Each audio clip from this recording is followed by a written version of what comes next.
estamos en línea con el diputado José Luis Espert, diputado de la Nación de Avanza Libertad. José Luis, ¿cómo va? Buen día.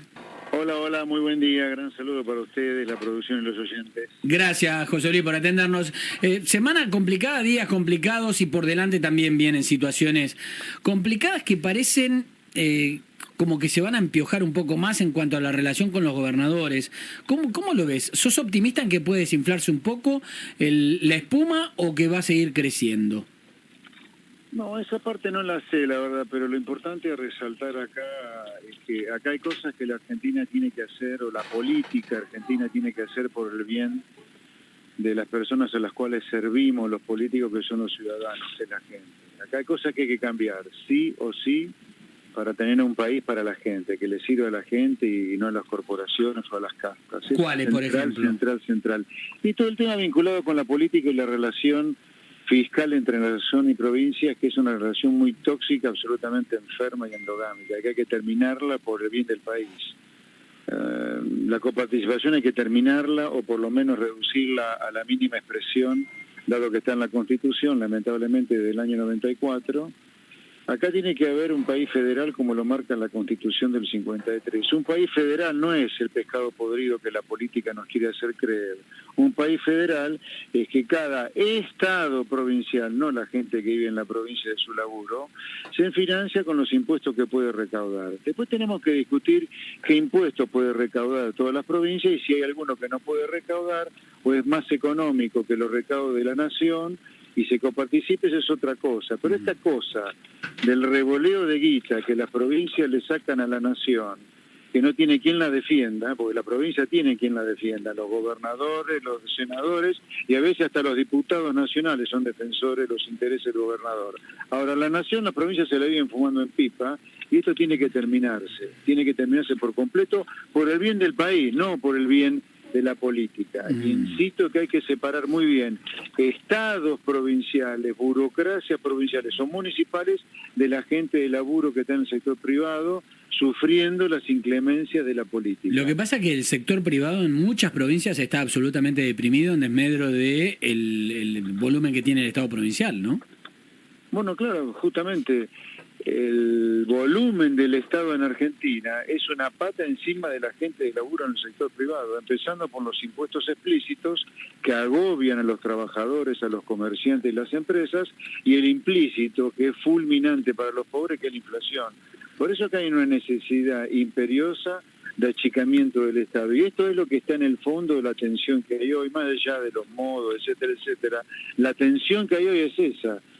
Ahora, Gobernadores provinciales que se resisten a hacer fuertes achicamientos de sus estados y la nación que está decidida a achicar el tamaño del Estado Nacional todo lo que pueda. José Luis, en el caso de Chubut, por ejemplo, y la amenaza esta de dejar de enviar petróleo y gas, primero no sé si es practicable, si es factible que ocurra. Es ilegal. Pero más allá de eso, el gesto político, eleva la tensión en la relación a niveles que no se habían visto nunca.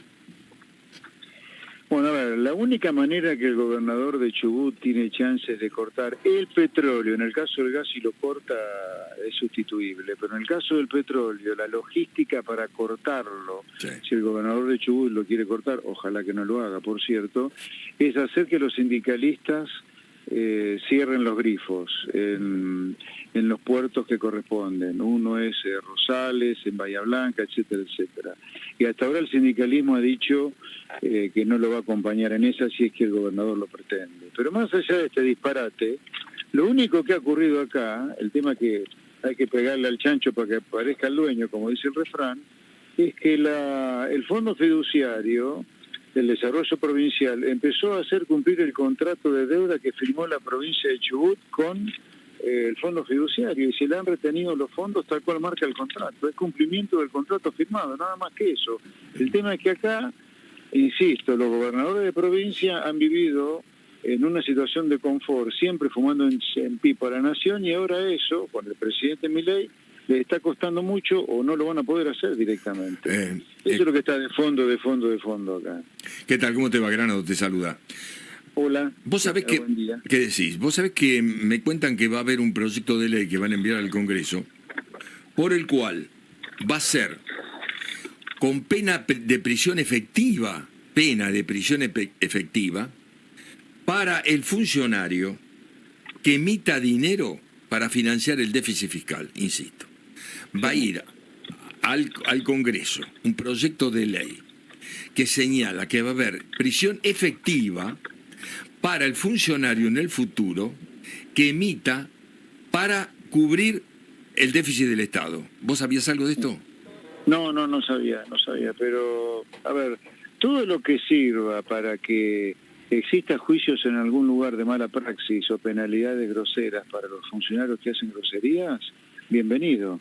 Acá si hubiera juicio por mala praxis en materia económica, hay muchos que no podrían no solo ocupar más un cargo público, sino abrir la boca directamente, porque los experimentos en materia económica que se han hecho con los pobres argentinos de parte de la política son estrafalarios. Te podrían nombrar la convertibilidad, te podrían nombrar los futuros aquellos durante el fin de la era Macri, las cosas que ha hecho Kicillof como ministro de Economía. Obviamente Kicillof no podría pisar un solo despacho público si hubiera juicio por mala praxis por el inútil que es Kicillof. No, vos decís por el juicio YPF, vos decís por el juicio YPF.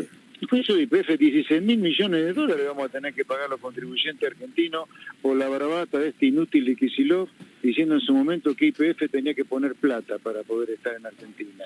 Que estatizó tan mal YPF que nos comimos un juicio porque violó todos los contratos, que ahora los contribuyentes argentinos vamos a tener que pagar 16.000 palos verdes por lo que hizo Kicillof hace 10 años. Hablemos también del canje de deuda.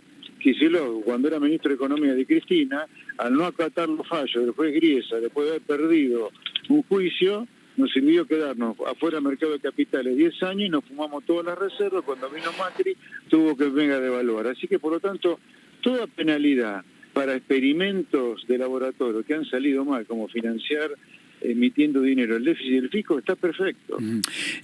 José Luis, estamos hablando con José Luis Espert, diputado nacional de Avanza Libertad. José Luis, a ver, si entendí bien lo de Chubut, cuando viene el gobernador de Chubut y dice me están recortando 13.000 millones, en realidad lo que está haciendo Milei es ejecutar el contrato y cobrarse la primera cuota que había firmado, o la primera cuota o una cuota de lo que había firmado Chubut que había tomado como préstamo.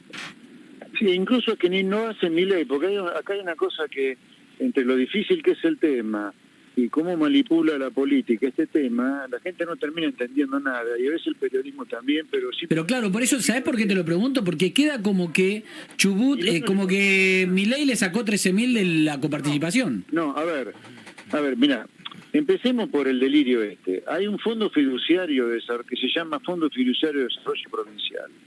El Fondo Fiduciario de Desarrollo Provincial se creó en el año el 27 de febrero del año 95 sí, para facilitar la privatización de los bancos provinciales y la privatización de las empresas públicas provinciales. Sí. Hace 30 años que se creó ese fondo.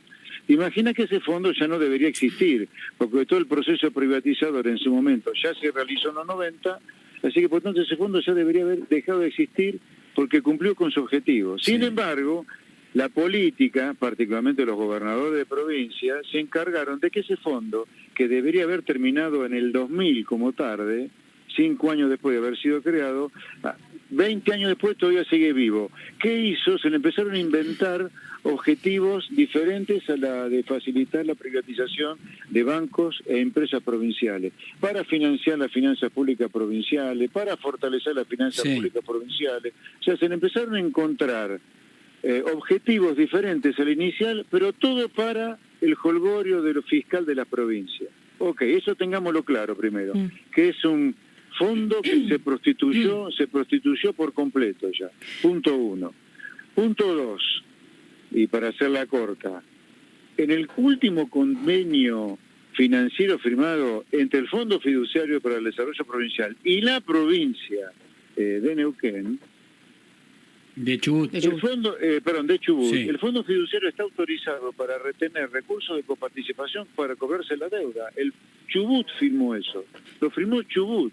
Claro. Ni el Ministerio de Economía, ni Milei, no. Lo firmó Chubut con el Fondo Fiduciario de Desarrollo Provincial, por el cual se autorizaba a realizar detracciones automáticas de la coparticipación. Dicho sea de paso, la coparticipación es algo que el presidente de la Nación ni la ve, porque va directamente de la AFIP al Banco Nación, ni el ministro de Economía la ve. O sea, la coparticipación, así como ni el gobierno nacional, cualquiera de sus funcionarios, ni la ve, porque va directamente de AFIP a la cuenta corriente que la provincia tiene en el Banco Nación, Sí. cuando se le hacen detracciones, tampoco la ven. Lorena El Toso gobierno lo no tiene saluda. nada que ver. Hola, ¿qué tal? Me quedo pensando en esto que dijo, le contestaba recién a Bebo sobre funcionarios que hacen groserías. Y uno está viendo la escalada y está viendo las publicaciones de chats entre gobernadores, ministros, diciendo hay una bajada directa para retener estos fondos, están enojados con tu gober, esto me mandaron de economía. Digo, es la manera, porque hasta el Fondo Monetario Internacional le recomienda al presidente Milei encontrar puentes para algún tipo de posibilidad de digamos, cariño entre la política y que las cosas puedan surgir de la mejor manera para que Argentina funcione mejor. Digo, no parece esta ser la metodología.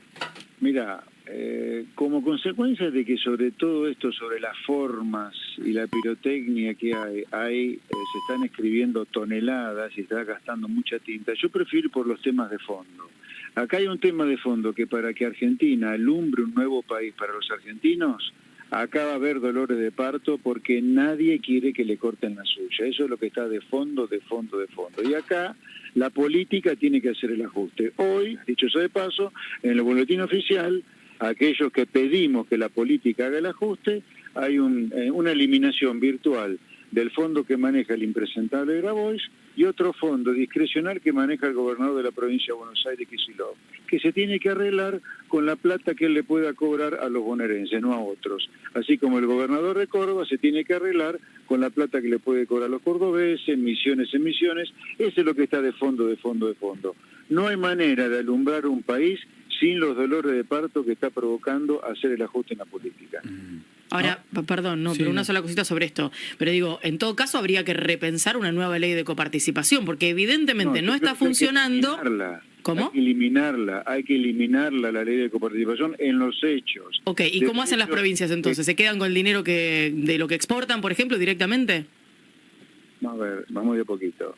La coparticipación, eliminar la coparticipación significa que las provincias pueden recaudar su impuesto a las ganancias minoristas, que la nación cobra un impuesto a las ganancias de las corporaciones, el IVA que recauda nación podría ser un IVA sobre los mayoristas, las provincias pueden recaudar un IVA minorista, los municipios dejan de recaudar tasas y pasan a recaudar el impuesto inmobiliario residencial y rural, en lugar de que la cobre la provincia y lo coparticipa con provincia. Estamos hablando de una relación completamente diferente en materia fiscal, pero ganancias se sigue recaudando, una parte nación y una parte provincias. IVA se sigue recaudando, una parte nación y una parte provincia. Acá lo que tiene que desaparecer es que haga la AFIP, que haga el laburo de todos, las provincias. No, si la provincia quiere gastar 100, vos recaudás 100 de Ahora, IVA, no es que pierde el IVA. José Luis, en este cambio que hay que hacer, que estás planteando vos, más allá de las cuestiones técnicas y demás,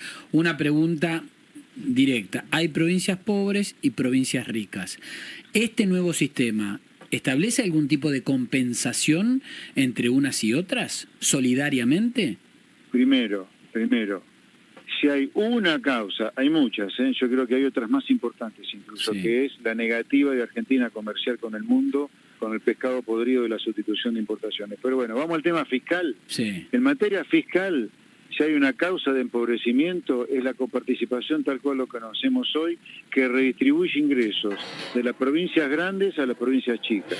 En Chaco, en Formosa, que reciben mucha más plata de coparticipación de la que generan, hay muchísima más pobreza que en Córdoba, Mendoza, Cava y Buenos Aires, que son las provincias grandes, Sí. que reciben mucha menos coparticipación de la que generan. O sea, acá, la redistribución de ingresos fiscales, en el mejor de los casos, es causa de pobreza, no causa de un bienestar para las provincias pobres.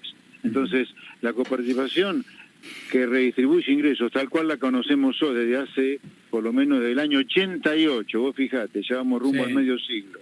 Hay una coparticipación que es la ley 23, no me acuerdo el número, pero bueno, es del año 88, casi tiene 50 años, y que redistribuye ingresos de las grandes a las chicas, ha hecho que las chicas no solo sean chicas, sino que además sean pobres. Por lo tanto, cualquier cosa que se haga al revés de cómo está la coparticipación hoy, que redistribuye ingresos de las grandes a las chicas que han sido empobrecidas, bienvenidos.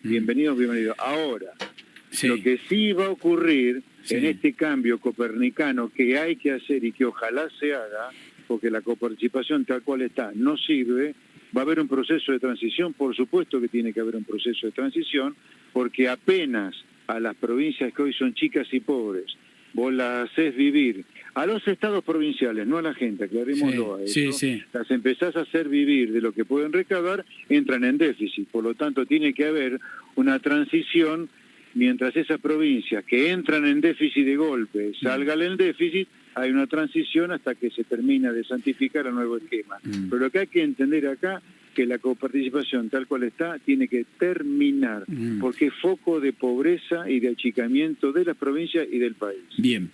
Gracias, José Luis. Un placer, muy buenos días. Un abrazo. José Luis Espert, diputado nacional.